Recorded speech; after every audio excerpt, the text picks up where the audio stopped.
ভেতরে ৮০৬ জন শিক্ষার্থী যে আমরা ভোট নিলাম সবার নামের স্বাক্ষর আছে এবং একজন শিক্ষার্থীও বলে নাই যে আমার ভোটটা কোথায়, আমার নামের পাশে কেন আরেকজনের স্বাক্ষর, এই স্বাক্ষর তো আমার না, এই ধরনের কোনো অবজেকশন কিন্তু কেউ কোথাও দেয়নি।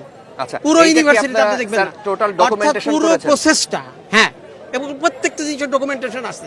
এক, দ্বিতীয়ত হলো যে দেখেন যেই ব্যালট পেপারটা আমরা তাদেরকে দিয়েছি প্রত্যেকটা ব্যালট পেপারে আমাদের স্বাক্ষর আছে এবং আমাদের সিল আছে, বুঝা গেছে, এবং আমরা ওখানে দিয়েছি সেটা বাইরে থেকে, মানে যে এটা কোনোভাবেই ম্যানিপুলেট করা সম্ভব না, ঠিক আছে। জি, সিসি ক্যামেরা। তৃতীয়ত হলো যে পুরো ঘটনাটা সিসি ক্যামেরায় আপনার টোটাল ঘটনাটা রেকর্ডেড আছে।